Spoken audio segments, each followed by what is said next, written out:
Saludos a todas y todos. Como ustedes saben, esta semana nos encontramos en el marco del 83 Congreso Médico Nacional aquí en la provincia de Guanacaste y hemos invitado a algunos de los expositores a acompañarnos en su programa de La Voz Científica para que nos cuenten un poco sobre los temas que se han venido desarrollando. Hoy contamos con el doctor José Acuña Feoli, un gran amigo, conocido hace mucho tiempo. El doctor es especialista en medicina interna y fellow de la Academia Americana de Medicina Interna. Y hoy compartió con los colegas sobre actualización en osteoporosis, que es lo que ha venido, ¿verdad? O lo que se está dando hoy en día en todo el abordaje integral de la osteoporosis. Así que, José, bienvenido a tu programa, ¿verdad? Y contanos un poco, pues, sobre todo este tema, ¿verdad? De la osteoporosis, que es tan importante, claro, para quienes nos están viendo en su casa. Bueno, primero agradecer la invitación, un placer poder compartir y llevar un poco al conocimiento de la gente este tema, que es un tema que pasa subdiagnosticado. Eso, inclusive para el personal de salud, a veces no es fácil identificar qué pacientes tienen riesgo de generar complicaciones de la osteoporosis, porque la osteoporosis, cuando se manifiesta, y esto para la población general, se manifiesta como fracturas. Bueno, entonces, cuando llegamos a diagnosticar osteoporosis, muchas veces ya llegamos tarde. Ya ese paciente tuvo una fractura de cadera o tuvo una fractura vertebral o tuvo aplastamientos, perdió altura, ¿verdad? O en el adulto mayor que hace cifosis, ¿verdad? Como esa columna en la parte torácica en C, porque va aplastando sus vértebras y va perdiendo altura. Ya ahí vamos como perdiendo, digámoslo así, frente a la patología y no le vamos ganando terreno. Entonces, la idea es que concientizar un poco a la gente, y bueno, lo hicimos ahora, lo hablamos con los colegas, de qué importante es poder hacer un diagnóstico atiempado y adecuado y poder ofrecerle a los pacientes el tratamiento según su riesgo, ¿verdad? Porque hay diferentes riesgos y así por lo menos evitar esas complicaciones y pues tener pacientes, sobre todo adultos mayores, porque es una patología más frecuente del adulto mayor, que sean saludables y con digamos, una expectativa de vida mucho más adecuada, porque recordar que también una vez que se presenta una fractura de cadera, la expectativa de vida disminuye, ¿verdad? Eso es una cosa que tal vez la gente no lo sabe, pero una fractura de cadera hace que las personas tengan una expectativa de vida más corta. Y la parte de las fracturas vertebrales, aunque no alteran esa expectativa de vida, sí altera mucho la calidad de vida. Entonces sí, eso es lo que buscábamos hoy. Y José, por ejemplo, dentro de toda de tu formación y experiencia en el tema, ¿qué cosas podríamos contarle a la gente que está en su casa de cómo prevenir, digamos, desde la casa, desde yo en mi casa, cómo empiezo a prevenir el desarrollar osteoporosis? Eso es una excelente pregunta. Bueno, es algo que la población general debería conocer. Es que nuestro hueso, nosotros vamos formando hueso y reabsorbiendo hueso. O sea, es un equilibrio. O sea, lo reabsorbemos y formamos. Y eso se está dando continuamente desde niños, de tal manera que nuestro esqueleto no es el esqueleto con que nacemos. Correcto. ¿Verdad? Y el de hace unos años no es el mismo que tengo ahora. Entonces, esto es muy importante porque nos da esa apertura a entender de que yo puedo hacer cosas que impacten positivamente en mi salud ósea. ¿Cómo puedo impactar positivamente? Primero, antes de formar nuestro pico de masa ósea, o sea, cuando yo alcanzo mi máxima densidad de calcio, o sea, de densidad ósea y máxima densidad de calcio en el hueso, se alcanza como entre los 30 y 35 años. Yo puedo hacer muchas cosas antes de esa edad. Entonces, para la población joven, por ejemplo, hacer ejercicio, importantísimo, comer una dieta saludable, balanceada, tratando de bajar un poco las bebidas carbonatadas, la ingesta excesiva de té o café se ha asociado también a esto, ¿verdad? Tener una buena, digamos, ingesta de calcio, de alimentos que tengan calcio, ojalá por dieta, y si vemos que por alguna razón no toleramos lácteos o algunas otras fuentes de calcio, buscar tal vez suplementar calcio, eventualmente tener una buena exposición al sol, eso nos ayuda a que la vitamina D suba, y si no tenemos suficientes niveles de vitamina D, ver cómo lo reponemos, ¿verdad? Ya cada vez estamos con menos exposición al sol y la población general tiene niveles más bajos de vitamina D, porque estamos cada vez más encerrados en cuatro paredes. Entonces nos estamos pareciendo más a los países de zonas templadas y ¿verdad? En los extremos más hacia lo polar, en donde casi no se exponen al sol y van teniendo niveles bajos de vitamina D. Eso para la gente joven, ¿para qué? Para que alcance su pico máximo. Y cuando va descendiendo en edad adulta mayor, llegó a descender desde un pico bastante alto y no desde un pico que llegaba abajo, porque si nosotros no alcanzamos nuestra máxima expectativa y nos quedamos a la mitad, cuando empiece a descender, yo voy a cruzar ese umbral más fácilmente y al cruzar ese umbral, en una edad más temprana voy a presentar osteoporosis. Ya para el adulto, sobre todo después de los 40, 45 años, pues lógicamente también, además de esto que hablábamos en los jóvenes, bueno, se me olvidó decir que no fumen y que no consuman excesiva cantidad de alcohol, porque esto influye en la salud ósea. ¿Verdad? Ya para los adultos, ya no solo considerar todas estas cosas de tabaco, alcohol, estilos de vida saludable, ejercicio, ingesta de calcio y vitamina D, sino también ya considerar algunas otras condiciones, enfermedades que yo pueda tener, considerar eventualmente si ocupo o no un estudio, ¿verdad? Que se llama densitometría ósea, que es el estudio que nos diagnostica osteoporosis, y sobre todo en los adultos mayores y aquellas personas que tienen adultos mayores en su familia, ver si esa persona tiene un riesgo de caídas. El riesgo de caídas se asocia muy altamente a fracturas osteoporóticas, así que buscar si hay riesgo de que la persona presente caídas, tratar de modificar ese riesgo de una forma multidisciplinaria. Hay muchos especialistas médicos y técnicos que ayudan a que el paciente tenga menos riesgo de caídas. No, y qué importante lo que mencionas, ¿verdad? Porque esa parte preventiva que se nos olvida la mayoría de las veces, ¿verdad? Y en edad, desde el niño, adolescente, adulto joven, ¿verdad? Todo lo que puede invertir para disminuir la probabilidad de que la enfermedad aparezca de forma temprana, como lo mencionas. Y, por ejemplo, cuando ya mencionaste la densitometría, ¿verdad? Que tal vez es importante que la gente conozca un poquito.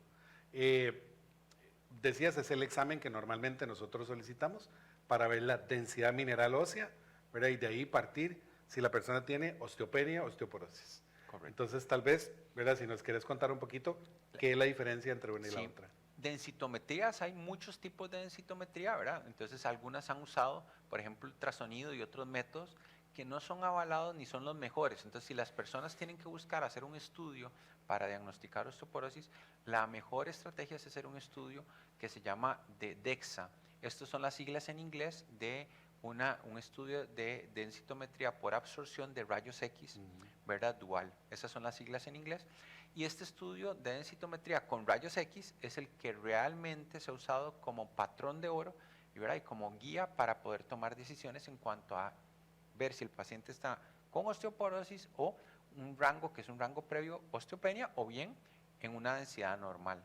Y esos hay valores que los médicos evaluamos, ¿verdad? Que básicamente calculan qué tan lejos está de lo esperado para la edad entre 20 a 29 años, que es cuando teóricamente estamos mejor de hueso, y contra eso lo comparan y contra eso hacen lo que se llaman desviaciones estándar. Cuando una desviación estándar está por debajo de 1, ya ahí está en osteopenia, y si está debajo de 2.5, está en osteoporosis. Ahora, hay pacientes que tienen osteopenia que cuando les hacemos escalas de riesgo, ahí eso ya los médicos hacemos una escala, hay varias, pero sobre todo la más usada es una que se llama FRAX, y esa escala de riesgo me dice qué riesgo tiene de hacer fracturas. Y si esa escala de riesgo está muy alta, ese paciente probablemente, aunque todavía por densitometría tiene osteopenia, tiene osteoporosis desde el punto de vista clínico. ¿Por qué? Porque aunque todavía el hueso no está tan descalcificado, el riesgo de que se fracture es muy alto. Y lo que nosotros queremos tratar de prevenir es fracturas. Entonces este paciente entra también dentro del tratamiento de osteoporosis. Y una vez que ya consideramos que el paciente o por densitometría tiene osteoporosis o tiene osteopenia con estos factores de riesgo, ya podríamos tratarlo. Y ni qué decir a aquellos pacientes que ya tuvieron una complicación. Claro. Desgraciadamente pasa mucho, ¿no? ¿Verdad? Que la familia, bueno, el sistema de salud, a veces también en eso no es tan acertado, que el paciente tuvo una fractura de cadera y nos centramos en corregir ese problema tan grave, pero se nos va lo que hay detrás de esa fractura de cadera. Lo que hay detrás es una osteoporosis. La mayoría de las fracturas de cadera no son por traumas desmedidos, son con fuerzas relativamente bajas, la caída desde su propia altura, un pequeño desliz en el baño, ¿verdad? No es que se cayó desde un segundo piso. Exacto, no fue que las gradas. Exactamente, eso es una fractura que cualquiera de nosotros puede sufrir porque es un trauma y una fuerza excesiva. Pero si la fuerza es baja y hay una fractura, hay que considerar que esa fractura es una fractura lo que nosotros llamamos en medicina patológica, y las fracturas patológicas usualmente, ¿verdad?, en un porcentaje altísimo, obedecen a osteoporosis de fondo. José, y toda, por ejemplo, desde el momento en que el médico detecta osteopenia, ¿debe esa persona recibir tratamiento? Sí. En el momento que ya hay osteopenia, hay forma de prevenir que eso progrese, ¿verdad? Sobre todo calcio, vitamina D. Y si ya detecta, bueno, y si está en osteopenia y con factores de riesgo ya detecta una osteoporosis como tal, si ocupa tratamiento de osteoporosis, o bien por fracturas o alguna otra condición ya detectó que es una osteoporosis, hay opciones muy variadas de tratamiento que van desde tratamientos orales hasta tratamientos intravenosos, ¿verdad? Y algunos tratamientos que se usan por tiempo corto para estimular al hueso a formar hueso, valga la redundancia, ¿verdad? Y esa estimulación de la formación ósea, de matriz ósea, básicamente nos da como una disminución del riesgo de fractura un poquito más acelerado. Y eso lo usamos en casos muy particulares de mucho riesgo. La mayoría de los pacientes que están, digamos, en osteoporosis, en el gran grupo de pacientes, lo que usamos son medicamentos que lo que hacen es que inhiben la parte, yo les decía que hay un balance entre la resorción y la formación. Entonces inhiben esta parte de la resorción y entonces lo que empieza a predominar es la formación. Y entonces tenemos un hueso cada vez más calcificado y con mejor matriz, o sea que se va haciendo menos esponjoso y se va haciendo con una red, con una retícula más fuerte. Y de estos tratamientos, para que la gente se informe un poco también, porque vos sabes que, ¿verdad? Como siempre pasa, nos enfocamos mucho en educar sobre las mejores opciones, ¿verdad? Que pueden tener. Hay a veces muchas dudas y preguntas con respecto al tratamiento de la osteoporosis, principalmente con respecto a los fenómenos que pueden ocurrir a nivel de hueso maxilar y hueso mandibular, ¿verdad? De que se ha visto con algunos medicamentos que pueden producir, ¿verdad?, trastornos a nivel de los alvéolos de la maxila y de la mandíbula. Tal vez puedes contar un poco como cuáles son esas complicaciones que pueden aparecer. Bueno, esta complicación, sobre todo que estamos hablando en medicina, se conoce como osteonecrosis de la mandíbula. Y la osteonecrosis de la mandíbula es una de las complicaciones más temidas de estos tratamientos antirresortivos que se dan para osteoporosis, sobre todo de la familia que se llama bifosfonatos. Entonces, cuando una persona va a ser sometida a tratamiento de osteoporosis, es bueno que le pregunte al médico si este tipo de medicamento es de esa familia de los bifosfonatos. O uno que se llama denosumab también se asocia a esto. Y si son de esta familia, eventualmente entonces, antes de iniciar tratamiento, chequear con el odontólogo, o sea, adelantarnos, ¿verdad? Y chequear que no haya ninguna patología dental que requiera tratamiento previo a iniciar el tratamiento. Ahora, decirles que el riesgo de esta complicación, porque se oye mucho a veces, es muy bajo, muy bajo, ¿verdad? Estamos hablando que depende más o menos la estadística, pero va como de 100 hasta 10 por cada 100.000 años de tratamiento. O sea, estamos hablando que es muy infrecuente, muy infrecuente. Entonces, nosotros prácticamente no lo vemos y aun cuando se ha desarrollado cirugías sin el conocimiento que el paciente tenía estos tratamientos, no vemos la complicación, por dicha. Pero cuando la complicación se presenta, sí es muy compleja de manejar y sí lleva mucho tratamiento y, digamos, tiempo e inversión y también secuelas para el paciente que la presenta. Entonces, cuando ya la presentan es complejo. Por dicha es muy infrecuente y lo que podemos hacer, como les digo, es prevenirlo antes de empezar tratamiento, revisar, ¿verdad?, que odontológicamente. No hay ¿verdad?, un consenso mundial de qué hacer cuando ocupa ya el paciente, por alguna razón, 2, 3 años después de estar haciendo tratamiento, ocupa hacerse algo odontológico porque apareció algo nuevo. Si es un tratamiento odontológico sencillo que no involucre, digamos, la raíz de la pieza dental o el hueso propiamente, entonces probablemente no ocupamos en ese sentido hacer ningún cambio al tratamiento. Pero si involucra la raíz o el hueso, sí podría ser necesario suspender el tratamiento y ahí es mejor que el paciente consulte al médico que le prescribió el tratamiento para que este médico le diga si mejor lo quitamos o no es necesario, ¿verdad? Y en una forma, digamos, como más pausada, tomar una decisión. Si es una cirugía de emergencia, pues no queda otra, ¿verdad? Y ahí tendrá que hacerse de inmediato, sobre todo, qué sé yo, que tuvo algún tipo de trauma, y requiere una cirugía de mandíbula, que es muy raro que eso pase. Y como les digo, aún pasando, por dicha no se ve la complicación, pero sí es una complicación que puede existir. Oye, qué importante que lo mencionas porque nosotros, si bien es cierto a nivel de la caja, por ejemplo, el uso de estos medicamentos está restringido para ciertas especialidades, a nivel público la gente puede comprar, ¿verdad? Libremente. Libremente. Entonces, a veces por recomendación, ¿verdad? Mi vecino, mi vecina me recomendó que está tomando este medicamento porque tiene osteoporosis, entonces yo voy y lo compro. Pero no tomo en cuenta lo que vos decís, ¿verdad? Todo esto de hacernos ver por un odontólogo previo a que yo vaya a empezar, ¿verdad? Eso podría significar más bien a futuro un beneficio. Y también tenemos que considerar que todos estos medicamentos tienen un tiempo en el que nosotros ya tenemos que decir, ya hasta aquí dimos el tratamiento. Ya, el tratamiento no es perenne, no es indefinido por tiempo. Más bien tenemos una ventana en donde sabemos que hay un mínimo y un máximo, ¿verdad? Y dependiendo del tratamiento que se escoja, así el seguimiento también, y dependiendo del riesgo del paciente, también así el seguimiento. Entonces, es importante que cuando haya osteoporosis diagnosticada, ese paciente siga control, porque muchas veces lo que pasa es que el paciente percibe como que no hay nada malo en mí, Exacto. porque no siento nada, ¿verdad? Y casualmente la osteoporosis no va a dar nada hasta que se Hasta que fracture se el paciente, fracture. ¿verdad? No hay que confundirla con la osteoartrosis, que es el Exacto. desgaste articular. La osteoporosis no da dolor articular ni dolor óseo, simplemente la pérdida de densidad mineral por calcio en el hueso, y un hueso que se hace más esponjoso, y entonces no va a dar ningún síntoma. Exacto. Y entonces el paciente no percibe nada y dice, ya el doctor me mandó esto.